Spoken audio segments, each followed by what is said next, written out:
we've done today is to launch the rebirth of this magnificent building that has risen phoenix-like from almost dereliction a few years ago to a building that contains fantastic maritime treasures from two national museums, the National Maritime Museum and the Imperial War Museum. But it's done more than that. It's actually brought two national museums out into the Medway towns and this part of Kent.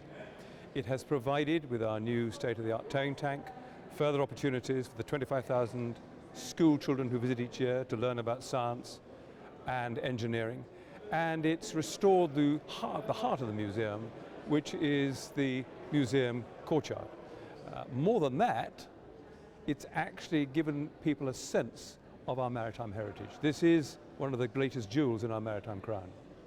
For me, the biggest sort of joy of today is seeing all the bits come together with the exhibition design and the landscape outside and just seeing the building complete. It's been an absolute treat to be able to do it, and I was so pleased when I had a call from Richard Holsworth to ask me whether I'd consider it, and even more pleased I accepted, because I found a real connection through Spencer's writing to my own work, and it's changed my perception of his work and a little bit my own. I think it's wonderful to have the Spencers here in Chatham in a dockyard situation that Spencer himself would have recognised and he would have had a great empathy with.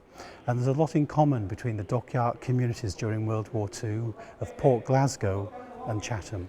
I mean, Port Glasgow was three conjoint towns on the banks of one great river.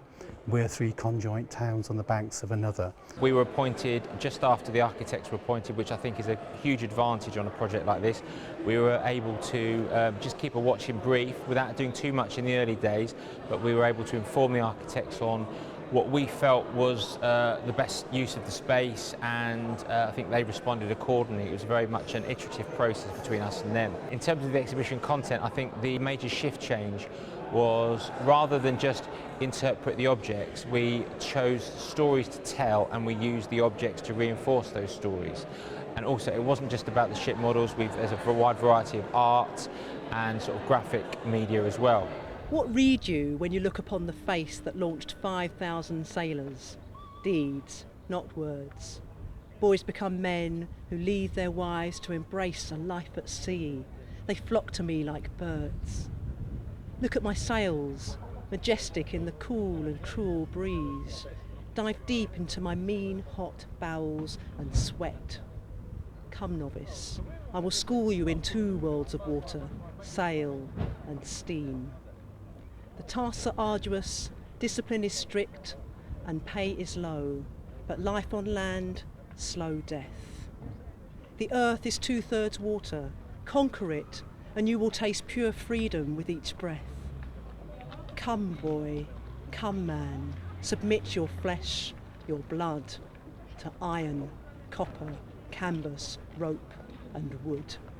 I'm bristling with pride, really, and not just for me, but for the dockyard as well. What I didn't expect out of this project, we were all focusing on the inside and how fantastic the galleries were going to be, and when we were able to do the external works and bring the centre of the museum square together, to me it's just transformed the dockyard, and I'm so pleased to be part of that.